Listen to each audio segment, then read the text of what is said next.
Welcome to the American Intelligence Media Radio Network. I am your host, Thomas Paine, and today John Barnwell is with me, and we're going to be discussing C60. Welcome, John. You created quite a stir after being on the show recently. You discussed C60, and people are freaking out over 5G, and they believe, from what you told them, C60 is going to help them. And we had so many people write in saying they're going to build Faraday cages around their smart meters, and they're going to get shungite, and they're going to wear it, and they're going to get themselves, some of them, their Buckminster Fullereneite C60s and drink it and put it on their body and who knows what. Anyway, people are freaking because we wrote an article. Unfortunately, as we usually do, as you well know, the Anonymous Patriots uncover things that are kind of terrifying, and then we have to sound the alarm, but we also suggest suggestions to antidote it. And that's what today is about. We're going to carry on with the conversation because so many people wrote in and said, can you tell us more about C60 and more about that stuff John Barnwell was talking about? So basically, John, let me just frame this. Buckminster Fullerene is C60 stands for carbon 60. I'll give the very simple thing that I can tell them about it. And that basically, I take it, it's an oil. They put it in olive oil, and it's supposed to not only lengthen your life, but it's supposed to handle all this radiation and coherence and all this good stuff.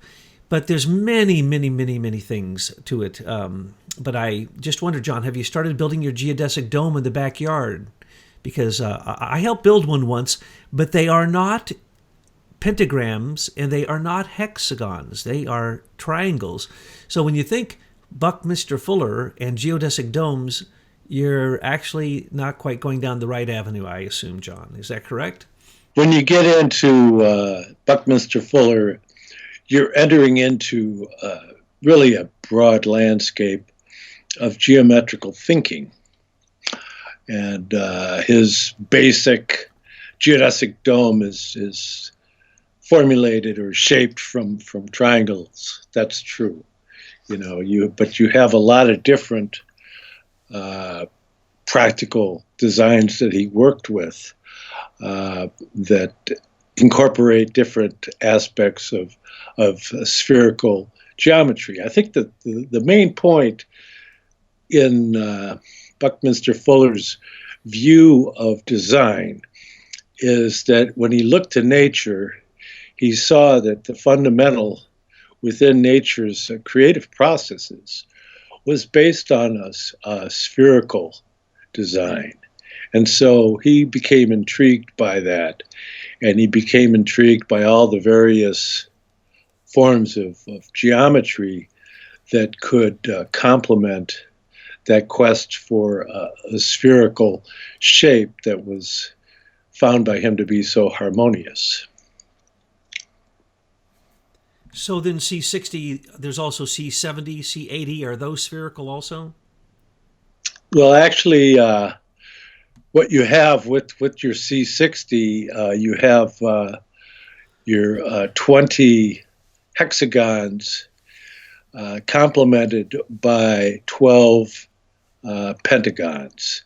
Now, when you start expanding into C70 and all the various permutations, there's an addition of hexagons, but there's always 12 pentagons because it's the pentagons that give you that curvature that provides the spherical shape. This can be seen in a tortoiseshell, for example. If you look on the back of a tortoise, you'll see that it's a series of hexagons, but as it goes towards the ends, it uses the geometry of a pentagon to give its curved shape.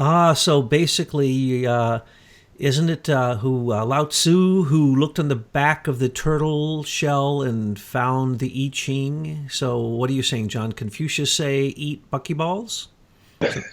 Well, actually, that was King Wen that looked on the back of a tortoise shell and saw the hexagrams of the I Ching. But it does tie into Lao Tzu because Lao Tzu's name is Chinese for little turtle. So they have a veneration for turtles in the Orient because some of them really live a long time. and so it's a symbol of longevity. Well, the Chinese were obsessed with longevity. They went after mercury and they poisoned themselves to death with a early death instead of elongating their life, getting some towards eternity, because that's what these kings, they had all wealth, all power. So what were they supposed to do? It's just kind of like Eric Schmidt. It's kind of like, Dude Zuckerberg. It's these, but Eric Schmidt, because he's older, they got so much money. The only thing they can think about is how to extend their lives and unfortunately how to, well, we won't go into that. But did the Chinese know about C60, John? I mean, shungite is from Russia. I understand that sometimes shungite in water creates these C60s because there's C60s in shungite. So the Chinese seem to know everything before everybody else. Did they know about shungite or did they know about C60s, do you think? Well, there's been all manner of speculation about C60. It's something that really only made its appearance in modern science in the 80s, and there was the Nobel Prize that was received by the scientists who were attributed with coming up with it. So there's actually a ton of research being done on C60. It's been combined with a lot of different chemical compositions, and it's currently under study all over the place because, of course, your pharmaceutical companies love to come up with proprietary formulas that they can patent and they can make money off, and there is no patent on C60 as itself. As unique as it is, it's something that naturally occurs. Well, if you look at like carbon black, that is used by artists, for example, or India ink, things that are made from just using like what one would call lamp black, or basically the carbon that's put out by a flame and capturing it, and then harvesting that and putting it in a solution and using it for pigment or ink or what have you. A lot of the in Russian iconography was pointed out to us by our friend Michael, who was the creator of social media, by the way, Michael McKibben. He pointed out, because he's quite knowledgeable on Eastern Orthodox art, that they use shungite for producing pigment to make the icons in Russian Orthodox.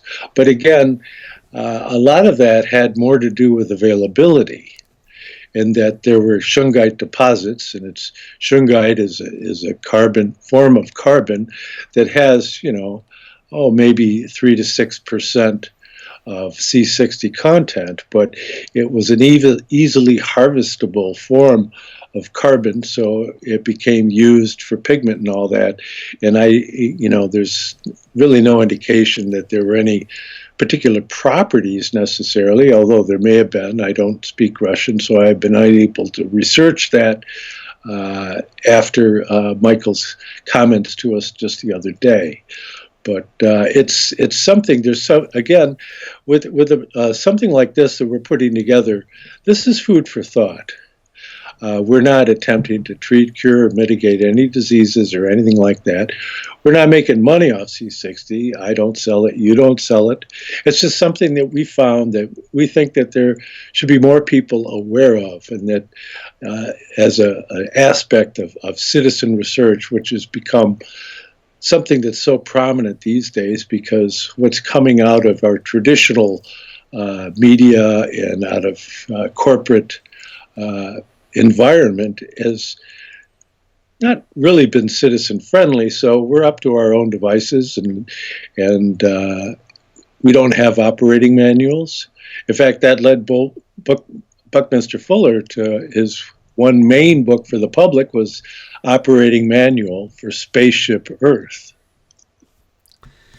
There's a lot of speculation about shungite, and so when we talk about the icons and the fact that Michael was explaining to us, the shungite is laid down as the black surface behind it all. And then metals, silver, gold, copper, brass, iron and other metals are laid down. And I knew a person who was making some of these icons in a Greek Orthodox version of it. And he said, oh no, this is basically what is called electrolux. These icons actually emit energy. But what I had no idea is that shungite can be put into an electrical circuit and it acts as if it is a conductive, very, very beautiful conductor. And many say that if you put shungite into an active electric circuit, it stops what is called dirty electricity and causes the circuit to cohere and to become more harmonic and work better and more efficiently, which is a bizarre thing. So perhaps it's the carrier wave between these other metals used in these icons as sheer speculation. But one thing I do know is my friend said that it was alchemical and that, yes, they emit energy and that they are used. He used to say that they, when the storm was coming at them, he was at a monastery at the top of a very small mountain, and they were afraid of the storm. They'd take out their most prized icon, take it out and hold it in front of the storm, and the storm would break into two parts and go around their monastery. So it's, reputed to have all kinds of power. And so people ask us last time after the broadcast, where do I get a hold of these safe space devices? Where do I get a hold of, Searle devices or anything that I happened to accidentally mention? And I didn't want to mention any of them because, just as you say, then we have to do a disclaimer. We're not doctors. We're not recommending anything. We're not recommending anything, anybody. I think there were some links put onto the site of a few places you can go where these people are experts and they can tell you just about any device there is out there. There are so many of them, we cannot enumerate them. As a matter of fact, at one point we were going to open a thing called the Quantum Parlor. So just our friends could see the devices we had accumulated to take care of these kind of things. Amazing devices, which we're not going to go into description of here today, but we called it the Quantum Parlor. And basically, it was too many things to have to share with people. And it was just too big. And so there's a lot. All you have to do is Google any of this and you will come up with all kinds of things. But what John understands is why C60 might have something to do with, in some biochemical way, of antidoting what are called radio frequency radiations, or we call EMFs, electromagnetic frequencies, or basically just all those terrible billions of waves that are shooting through our bodies all the time. So John, how does C60 help with what we had been coining as the 5G radiation? How does it help antidote that? Well, I think what we're looking at here is something that is working on numerous levels. And again, my primary emphasis in the last video we did was the ability of C60 in combination with olive oil, as were done by the original studies by Dr. Fathi Musa. And he did his studies with laboratory rats, what are called Wistar rats. And they're rats that normally live for 2 years, and they end up dying at the end of the 2-year period, either from cancer or from pneumonia. The basic degenerative type conditions can set in as they don't have any telomeres on the ends of their DNA chromosomes. They theoretically don't have a life clock, so to speak, written into their DNA, and could go on until they get taken out by something that is a degenerative condition of some sort, or by some disease. And so they're unlike human beings who have telomeres, and once the telomere store on the end of our chromosomes is used up, they're like caps on the end of the chromosomes. A little bit is used every time a cell replicates, and once we run out of telomeres, that cell no longer replicates. So there are some people that are trying to figure out the relationship of C60 in combination with olive oil and how that might have some effect on the telomeres. Some people are speculating that it helps protect them from oxidative stress. There are even other people that are speculating maybe it's possible that they could contribute towards a lengthening of telomeres. But the jury's out on all those things. When you get into what you're talking about with all of these fields, again, I think that more closely approximates what has happened in the laboratory rat studies with radiation, to where they found that rats that were given the solution of C60 with the extra virgin olive oil, that protected them from the radiation and they didn't suffer any deleterious effects. Now, you could say, well, how would that be similar to radio wave contamination and all of that?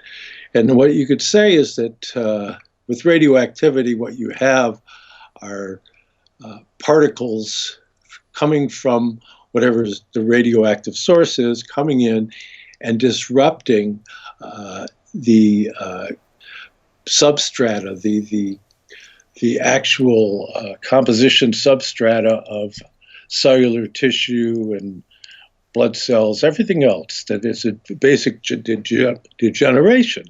Now, that's very much similar to what happens in oxidative stress, in that in oxidative stress you have a free radical coming into relation with healthy tissue and scavenging electrons, causing a degeneration of tissue.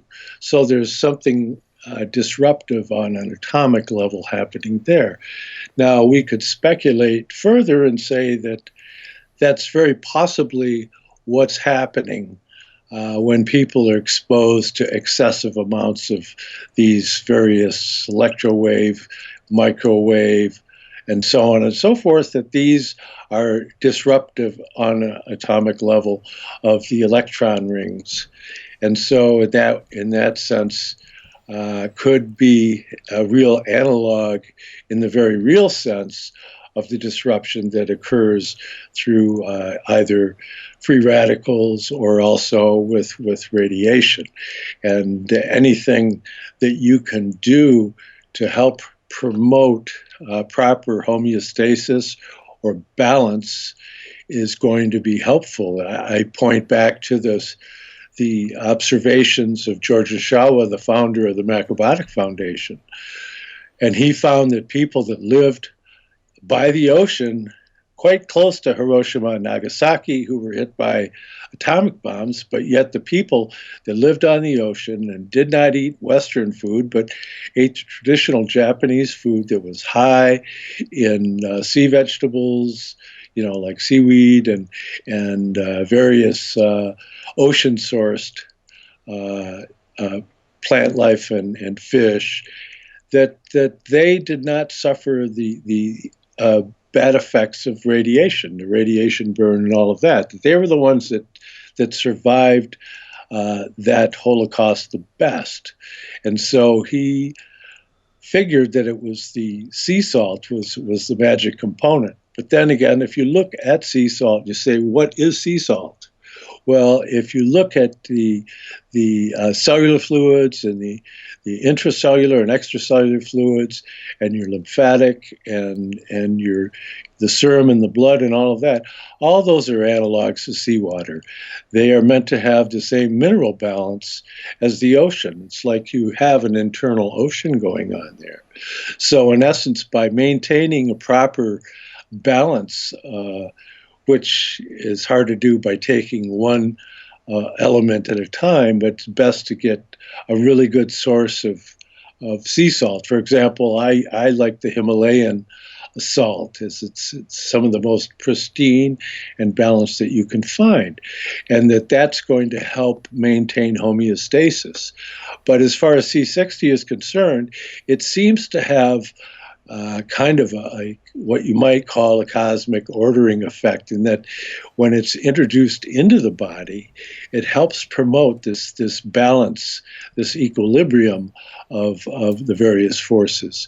And also it seems to, as the lipofullerene, as it's called, which is your C60 combined with olive oil, that tends to go into the body and route through the liver and is distributed through the body, even enters past the blood-brain barrier into the brain, and that it can gain access to the cells, enter into the cells, and but they're not done figuring out exactly what the mechanism is, but they seem to have a really beneficial effect on the mitochondria of the cells.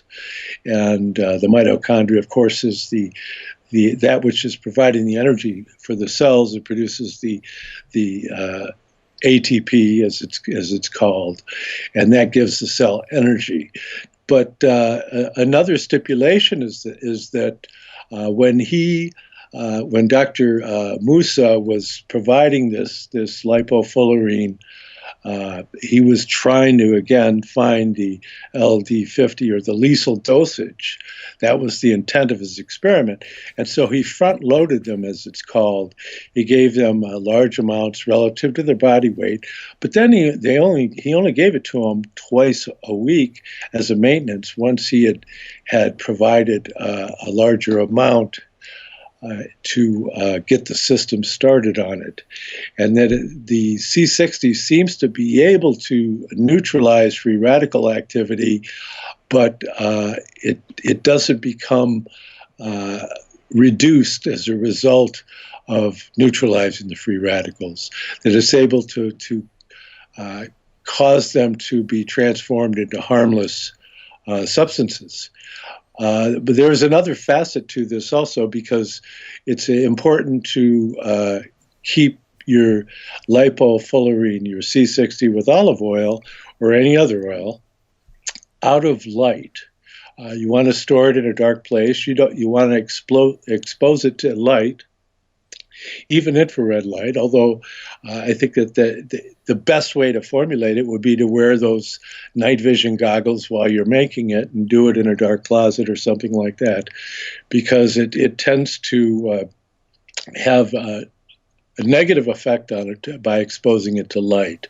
And that's one condition that can be added into this conversation. I mean, I could go on for a couple hours just scanning over all the various studies that are being done and the results. It's truly incredible. So C60 seems to work from the inside, and I like that. I drink this C60 oil you got me hooked on some time ago. Kind of tastes like recycled motor oil from a 57 Chevy.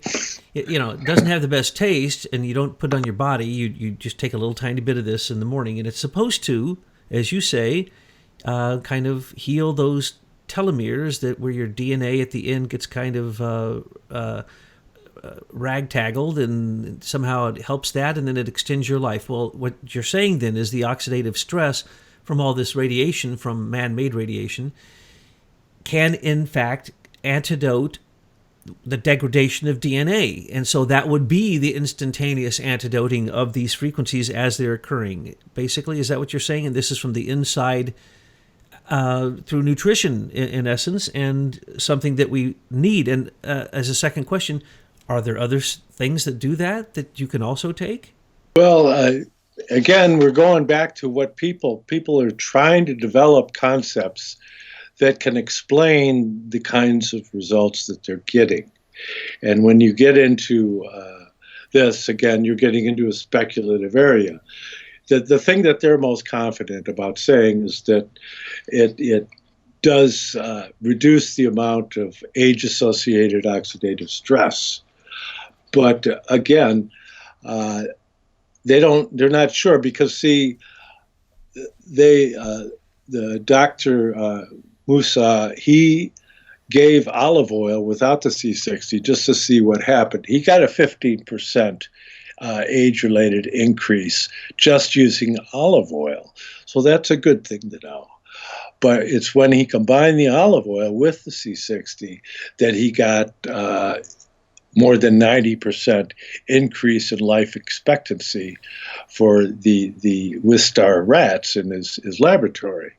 Now, if you get into understanding the way that the C60 is working, it appears it's able to recycle and repeat the activity of scavenging free radicals and do it over and over. And it also appears that it can accumulate in the mitochondria. It's been determined to have a certain antiviral action and various properties related to reduction in formation of tumors, as is shown in the rat study, because they were completely pristine without the usual tumors that tend to accumulate and bring about the demise of the rats. Now, it's interesting because there's positive indications that are coming out regarding helping out in the production of the hormones in the glandular system, and they know that there's certain even like just anecdotal stories you find all over the internet of people that take it and they find greater clarity in thinking, so that people are speculating that this could be helpful in putting off the onset of dementia or Alzheimer's and things like that. But again, this is all in the early stages, and since this only came into the scene just a few years ago, there isn't anybody around that's hasn't been doing it long enough to be able to see if this advanced age thing is going to pan out. And to be perfectly honest, if you look at the weight index of the rats relative to the amounts that they were given, most people aren't doing as much as was given to the rats based on their size and weight and so forth. But I think personally that just getting any amounts of these is beneficial, given that it's in the right form and it's not exposed to sunlight.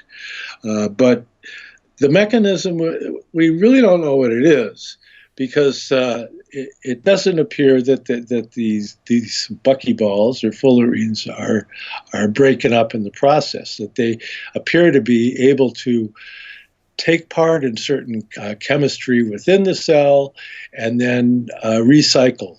It appears that they can store within the fat of the body and perform functions in there that help maintain a healthy biological environment for all the processes related to fat, which is really key to understanding the effects in the brain, because your brain is largely a big ball of fat with nerves running through it.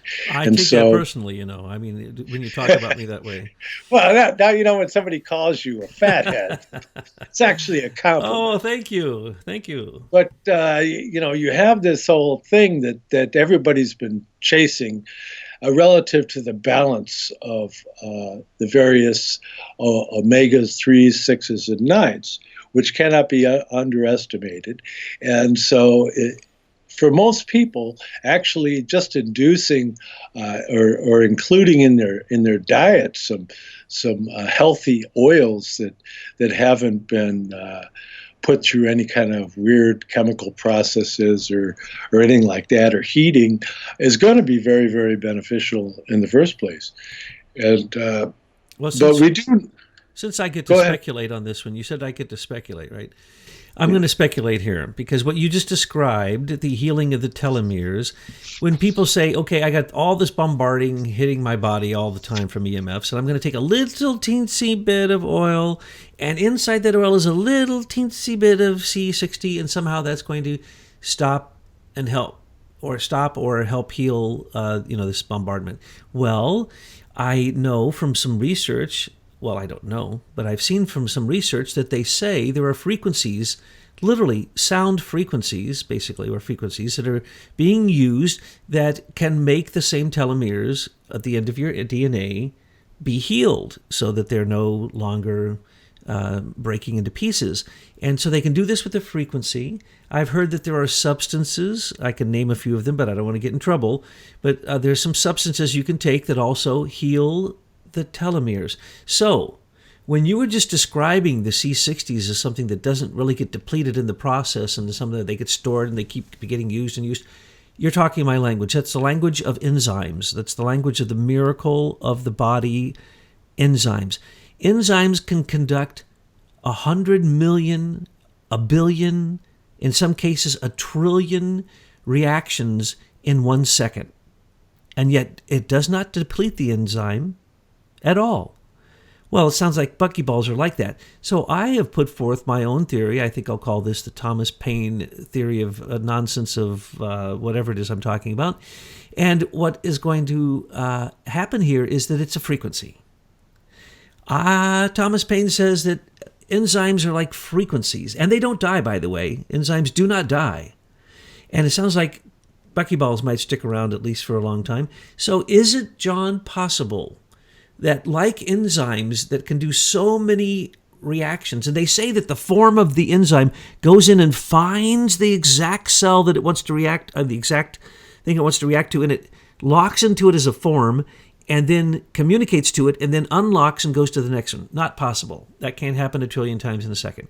So it has to be through some kind of morphic field or some frequency. Is it possible that it is the frequency of C60 that is somehow telling your DNA to replicate properly?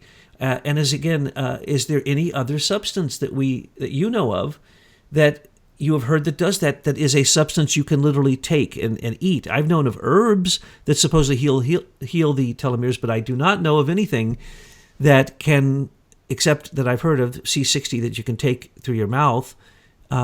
I'm trying to get you to warm up to other things that I know you don't really want to talk about, but are there any other substances, John, that can do that? And do you think my Thomas Paine theory of a nonsense enzyme communication could apply to C60s, that they're sending out a frequency, and that frequency is what's telling the DNA to basically not fall apart at the end?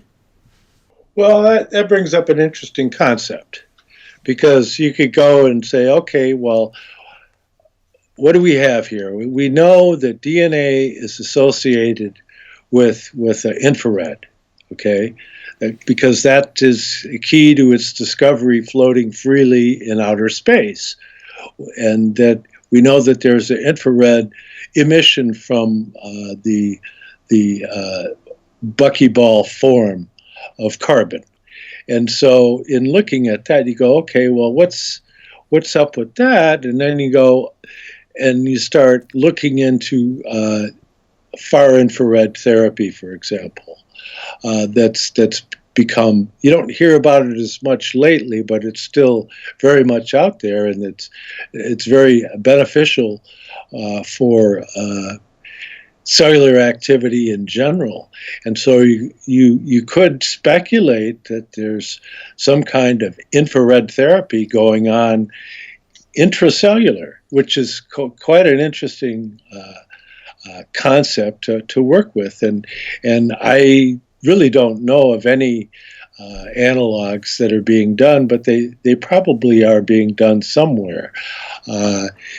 Really, I think for me, it looks more like there's what you might call a mitochondrial reset, in that it's able to constellate around the mitochondria with the lipids, and that it has what you call hydrophobic tendency, meaning that it has an aversion to water per se, but it can incorporate itself directly into cell membranes, and it can disrupt the pathways of certain things that are not, shall we say, good for the body, and affect the action of superoxide dismutase, for example.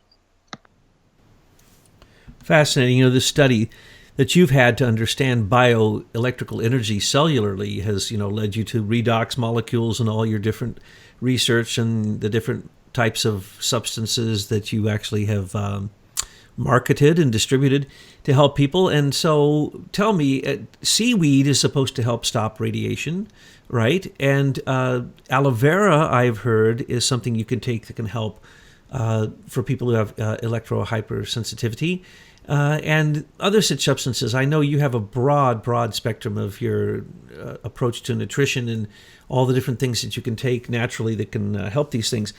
Do those substances, you think that they would help? Seaweed, aloe vera, and other such things, thistle, and these other things that we hear can help not only with radiation, but also with the elongation of life, what everybody's looking for, a longer life. Well, yeah, I think that there's a lot of promise in that direction.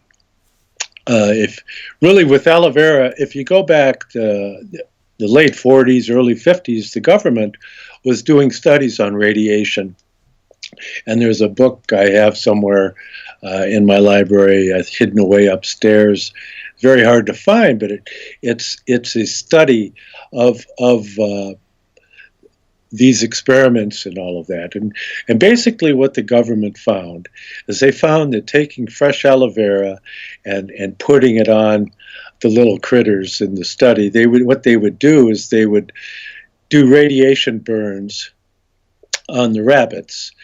And then they'd have the control rabbits that got no treatment, and then they would put dried aloe vera on some, and then they put fresh aloe vera on others. The ones with fresh aloe vera completely recovered.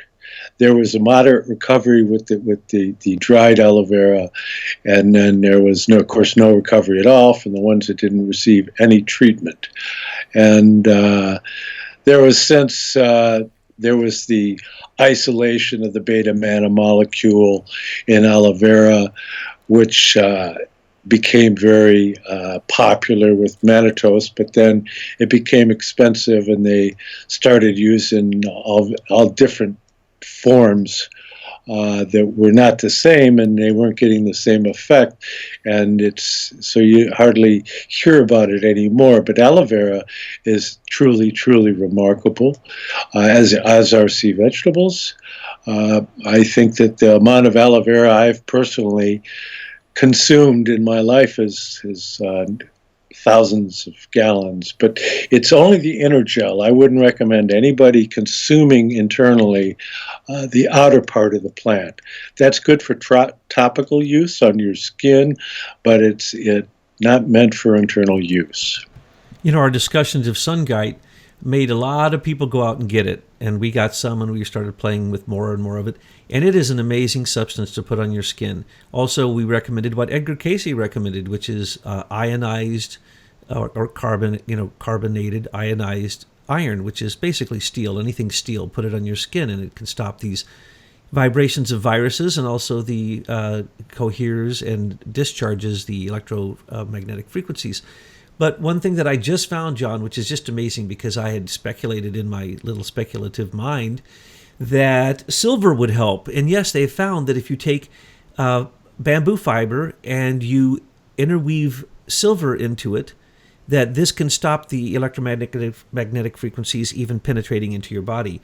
Rudolf Steiner had said peat moss would do the same, and some of his followers have created some clothes from peat moss where you can actually wear a substance that will collect this. Also, I mentioned this in another talk, you can buy these now, they're jackets, and they have pads on them, and those pads collect electromagnetic frequency before it gets into your body and puts it into a battery that you wear in this little jacket that you wear. So you're actually collecting all these frequencies that are incoherent, cohering them into a charge for the battery that can then be used in your cell phone.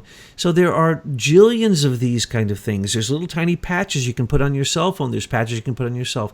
On and on and on. We mentioned biogeometry. We mentioned Save Space. We mentioned Spiro. We mentioned all these different things. So there's a lot out there. So though it is an amazingly horrible assault upon us from these frequencies, especially going now from 4G microwave into 5G milliwave, it's getting more dynamic all the time. It's getting 10 times as bad when it goes to 5G. We want to continue this discussion. We want people to become awake. We want people to wake up. Oh, look what happened. Even the top execs at Google at Facebook come out and at Twitter and so on and so forth. I don't let my children use this addictive psyops, digital dopamine. They all are coming out saying, don't let your child near it. Because as we have pointed out in our very alarming discoveries and our research for our Citizens Intelligence Report, this is a very dangerous thing, and it should not be allowed. We should have a moratorium on it, and we should learn what these things are before we start incorporating them, and basically having no moral overview, no philosophy of science, and no stopping of technical innovation. No one is looking at whether these things can harm human beings. The studies that are done, very short. They get this stuff out. We'll have 5G. 5G is already coming in through your cable, folks. Sorry, what we've told you has already happened. We didn't know how bad it is, and every day we look, we see that it's worse. But every day that we look, we also see more and more antidotes, more and more things you can do, more and more actions you can take, referendums, petitions, approaching your representatives, your senators at the state, at the federal level. There's a lot that you can do. And as soon as people wake up, it's like what's happening with Facebook. People are waking up and they're saying, wait a second, wait, this is a drug? This is a digital drug? Yes, it is, folks, and it was planned that way. So what we need to do is don't continue to take the pill that keeps you asleep. Take the pill that wakes you up. This is a new awakening. And so we call in John Barnwell whenever we can't quite get the full high elevation view or perhaps the very, very deep view. And his insight in this area is actually profound. We could go on discussing many things. I tried to get him off into other topics, as you know, I'm good at that. But there are many things that can help. And John, we want to thank you today for being with us because what we're trying to do is make sure this conversation stays open and the lines of communication reveal what is really going on, that machine intelligence is in a war against human intelligence. And we're on the side of human intelligence, in case you wondered. So, John, thank you for being with us today.